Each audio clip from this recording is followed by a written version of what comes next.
Hello students, so let us continue with the problem solving of t-test. So this is the next sum.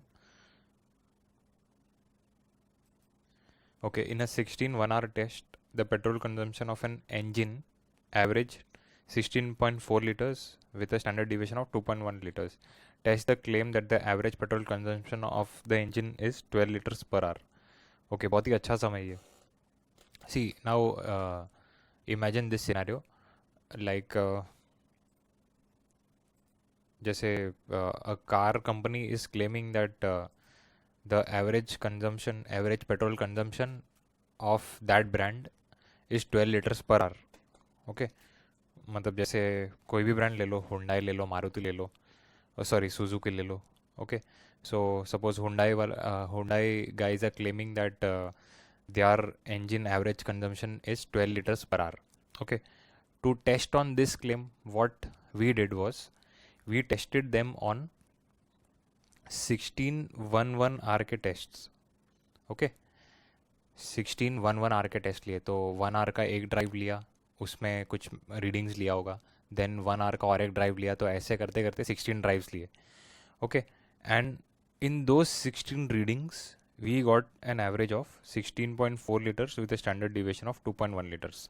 Okay, तो इसको ऐसा visualise करो, because when you are reading this question for the first time ना, मतलब तो काफ़ी students interpret नहीं कर पाते, तो if you are not able to interpret the question in sampling तो unnecessarily you lose out marks. Okay so यहाँ पे हाँ, तो we have decoded the data. So companies claiming कि हमारे यहाँ का जो इंजन्स बनता है और एन एवरेज वो 12 लीटर्स पर आवर देते हैं. तो 16 1-1 आवर के टेस्ट लिए, तो N16 because you tested them 16 times, उसमें मीन कितना मिला 16.4 लीटर्स एंड स्टैंडर्ड डिविएशन, तो ये सैम्पल का स्टैंडर्ड डिविएशन हुआ, राइट. तो again is sigma known? No. Population standard deviation is not known. Sigma unknown and n is less than 30, so we go for a t-test. Step 1 easy, h naught mu equal to 12, mu not equal to 12. ऐसा किधर mention किया है कि average petrol consumption is more less, more या less word use नहीं किया है, तो therefore not equal to. So this is a two-tailed test.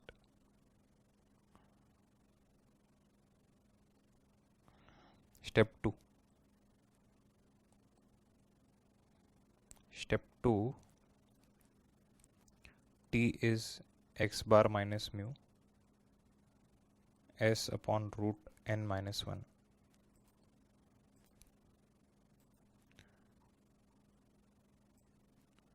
तो अब ये जो भी आएगा कैलकुलेट कर लेना.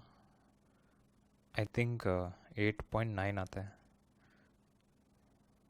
Okay you can calculate. I am not sure 8.9 या तो 8.1 लिखा था, but I think 8.1 is wrong. Okay you can cross check that. Step 3, LOS 5% and degree of freedom 16 minus 1. और टू टेल टेस्ट है, तो टी अल्फा कितना होगा, critical value. So degree of freedom is 15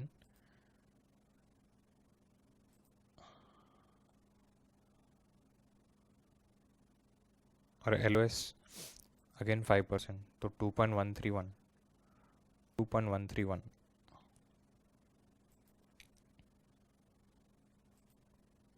so ultimately तो comparison में कुछ फ़र्क नहीं पड़ा, 8.1 भी होता तो रिजेक्ट ही होता, but still you have to get that value correct, so you can check the calculations.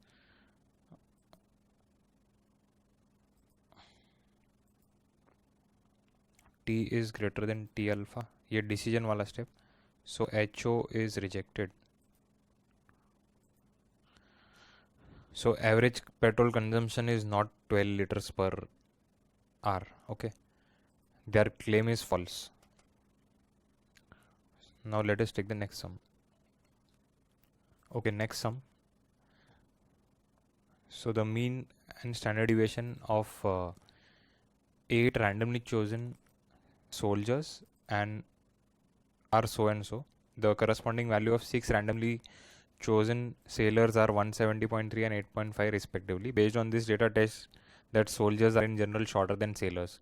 Okay, ये टेस्ट करना है at 95% confidence limit. 95% confidence limit मतलब 5% LOS. ठीक है. So again, see, mean and standard deviation of height of 8 randomly chosen soldiers are so and so respectively. तो basically इतना clear है कि सैम्पल में दो, सॉरी, क्वेश्चन में दो डेटा है. कौन सा? Just a second.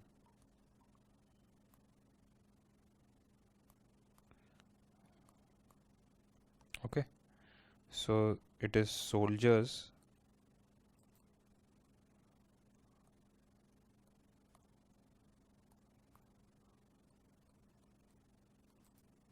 and sailors.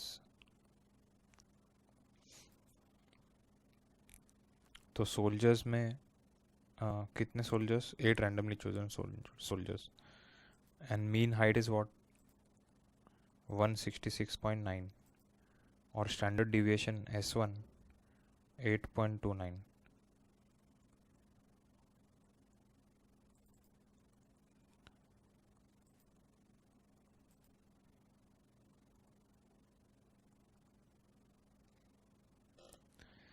ठीक है. Again see, read this line. The corresponding values of 6 randomly chosen sailors are so and so. Based on this data, test that soldiers are in general shorter than sailors. Soldiers are in general shorter than sailors. तो step 1, μ1 equal to μ2. दो sample को compare करना है. मैंने Z test में एक sum किया था, जेड टेस्ट के लास्ट वीडियो का last sum. Okay, so you can check that. तो आई हैड टोल्ड कि usually when you are comparing two sample means, तो null hypothesis we take it as μ1 equal to μ2. And alternate में अब जो भी पूछा है कि यहाँ पे तो बोला है कि soldiers are in general shorter than sailors, तो μ1 less than μ2. So this is a one tail test. So here you learn a new concept now. One tail because T test का जो टेबल है ना वो टू टेल टेस्ट का table है. तो now we'll see how to use that table for one tail test. Okay, बहुत easy है. So just listen to the some very carefully.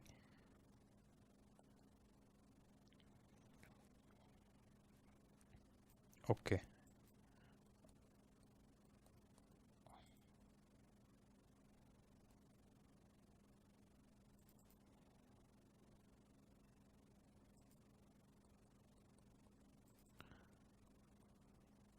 ये फॉर्मूला बाय हार्ट हो जाना चाहिए.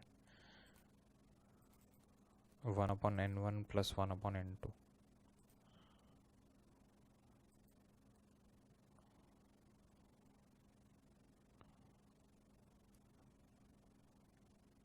वन 166.9, 170.3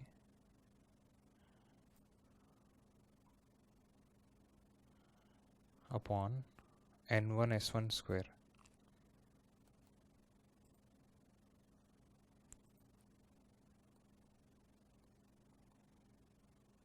और ये 6 है शायद. 6 इंटू 8.5 का square.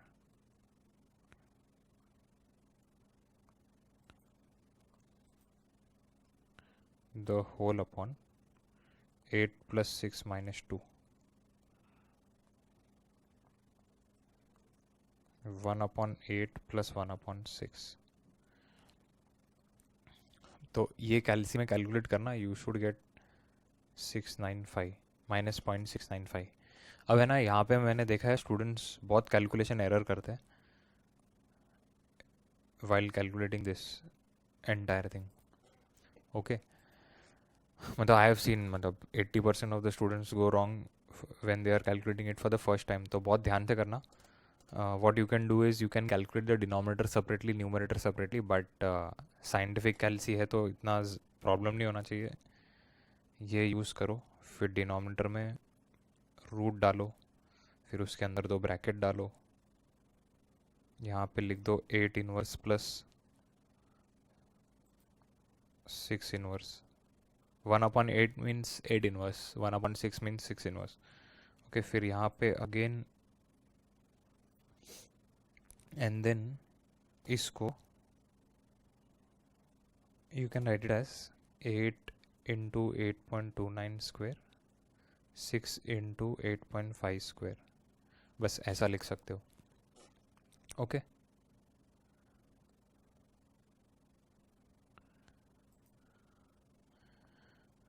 Step 3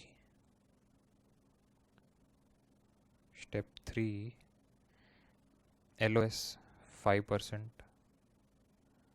Calculation, I hope when you are watching the videos you all are doing the calculation, because आपका प्रैक्टिस होते रहेगा कैलकुलेशन में, तो ये सब ऐसे ही छोड़ना मत। और ये तो स्पेशली कैलकुलेट कर लेना, बिकॉज मैक्सिमम टाइम्स रॉन्ग होता है स्टूडेंट्स का, that I have scene first hand. Okay, मतलब क्लासेस में व्हेन आई टीच तो they make mistakes. So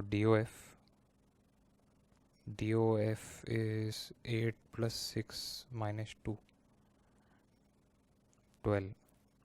Step 4,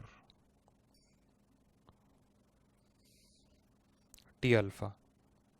Okay, degree of freedom 12, LOS 5%, and it is a one tail test. So again jump onto the same table. Okay अब मैंने start में क्या बोला था, ये टेबल टू टेल टेस्ट का table है। Okay, because यहाँ पे दोनों साइड शेड किया है। तो अगर 5% you are looking under 5% and 12, तो 2.179 वैल्यू है। बट ये सम के लिए this same value is wrong, because see two tail test means that 5% is concentrated on both sides, 2.5 इधर 2.5 इधर। बट अब मेरा रिक्वायरमेंट क्या है, मेरा रिक्वायरमेंट ऐसा है कि 5% मुझे एक ही साइड पे चाहिए। बट ये टेबल तो टू टेल टेस्ट का टेबल है, तो ऐसा कैसा पॉसिबल है? तो ऐसा पॉसिबल है if U double the LOS। Okay, if you look under 10%, because इस टेबल के according if you look under 10%, तो 10% टू टेल का टेबल होगा ये। तो 5% एक साइड पे, 5% दूसरे साइड पे। तो बट मेरा कंसर्न क्या है, मुझे तो 5% एक साइड पे होना चाहिए। तो 10% टू टेल में we are the condition is getting satisfied. Okay, so simply कैसे याद रखना, जब भी टी टेस्ट में you are looking for one tail test, double the LOS and look under that. तो 5% का डबल क्या होगा, 10%। 10% के नीचे देखोगे for the same value 12, degree of freedom 12 and 10, तो ये वैल्यू आएगा। ओके, तो क्या करना है, ये table it is for two tail test. तो अगर तुम 5% के नीचे देखोगे तो 2.5 आएगा। बट मुझे 5% एक साइड पे चाहिए इस बार, तो इसीलिए I am looking under 10%। Okay, so I hope that is clear.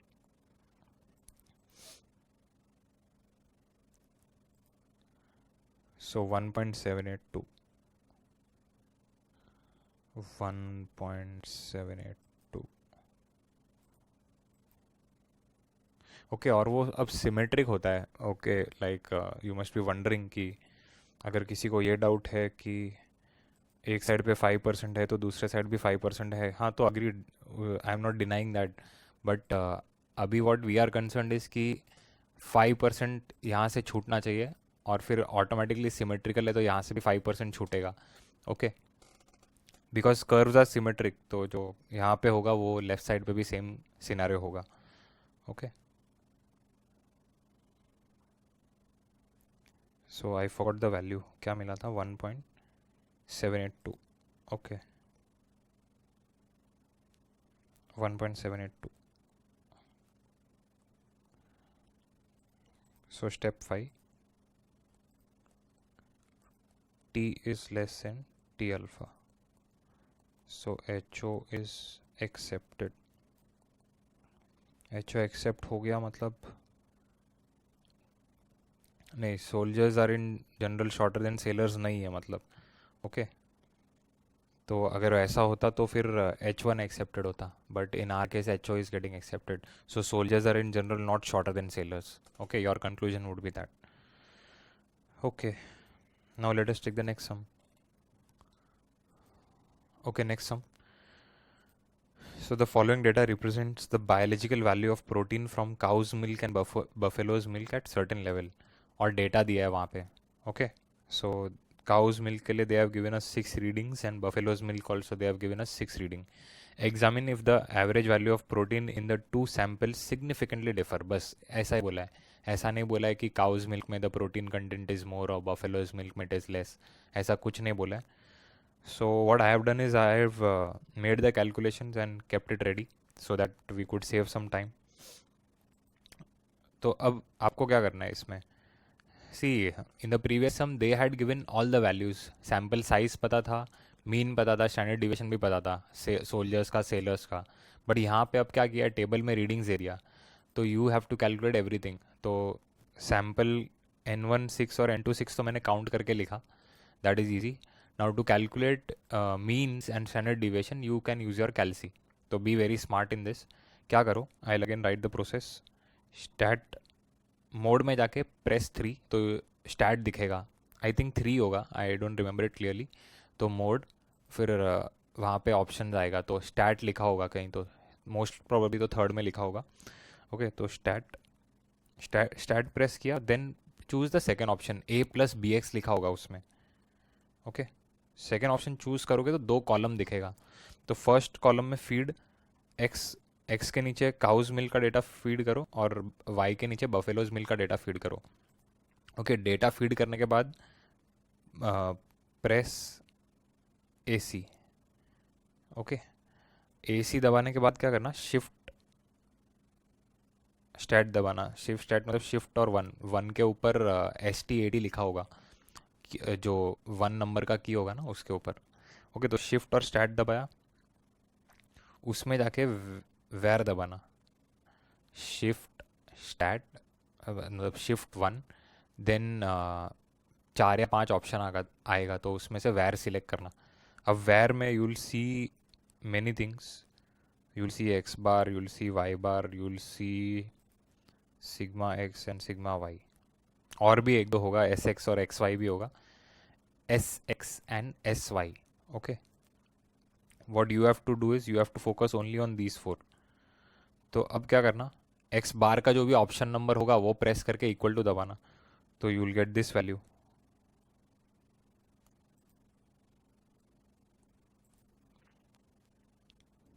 फिर sigma X will give you S1. ये वाई बार का वैल्यू और ये सिग्मा वाई. ओके बस इतना कर लेना. कैसे करोगे, वैर में सपोज एक्स बार का नंबर 3 है तो 3 then equal to, then again press shift 1, then again var, then Y bar का ऑप्शन सपोज 5 है तो 5 equal to and right, then again shift 1 var, और जो भी ऑप्शन नंबर सिलेक्ट करना है that equal to, and then shift 1 and so on. मतलब आप कर लो, आ जाएगा आपको. और else you have the manual also I think कैल्सी का, तो you can read from there. हाँ तो ये सब हो गया कैलकुलेशंस. अब हाइपोथेसिस सेट करते. Step 1 H0 μ1 equal to μ2. और इसमें क्या आएगा, μ1 not equal to μ2, because last में सिर्फ ऐसा बोला है कि examine if the average values of the protein in the two sample significantly differ. ऐसा नहीं बोला है कि काउज मिल्क में ज़्यादा है प्रोटीन या बफेलोज मिल्क में ज़्यादा है. तो इसलिए it is a 2 tail test.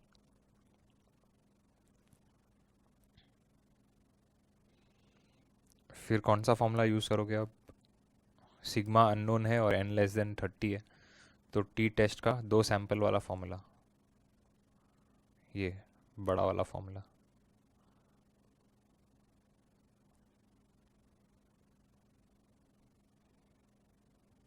ये सैम्पलिंग बहुत स्कोरिंग है, बस 5 स्टेप आपको कंप्लीट करना है and you will get your marks for free. अब T इक्वल टू क्या है, -2.08. I will check this. हाँ -2.08 और यू कैन गेट 0.4 और समथिंग वॉट एवर. 0.8 लिख दिया मैंने. स्टेप 3 LOS 5% और डिग्री ऑफ फ्रीडम 6 + 6 - 2 तो 10, और ये टू टेल्ड है, टू टेल्ड और 10 10 10 यहाँ पे two tail means you look under 5% only, तो 2.228 2.228।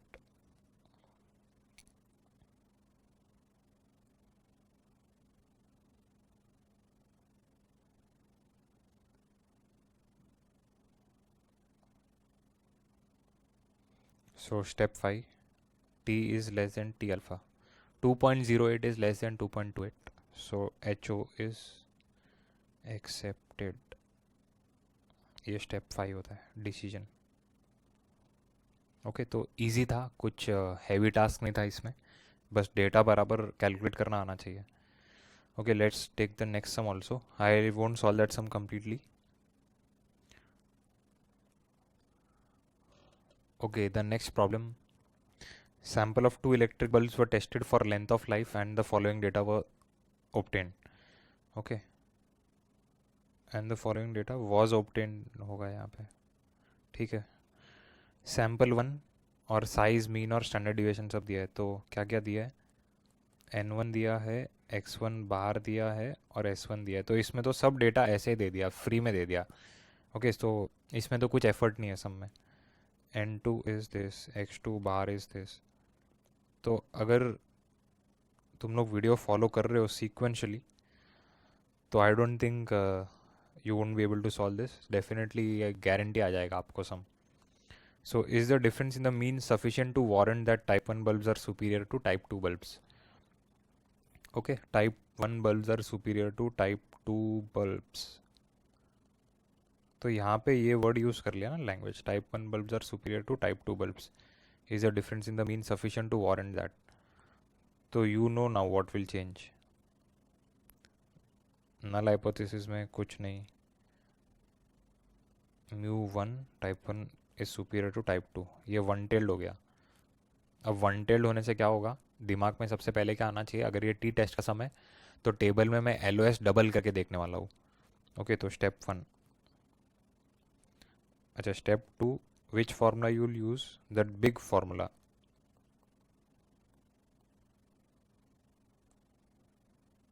ओके, लिख लेना, आई एम नॉट राइटिंग इट, अभी तक तो समझ जाना चाहिए था। चलो लिख देता हूँ मैं।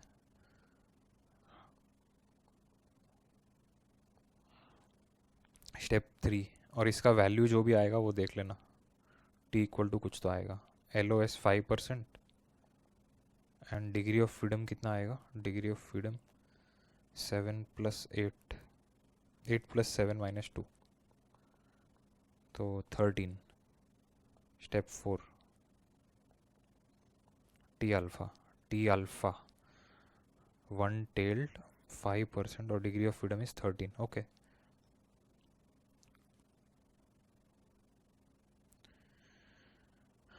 Okay C, degree of freedom कितना है, 13 13, और अब कितना परसेंट देखोगे, 10% देखोगे, because will double the LOS, तो 1.771 1.771।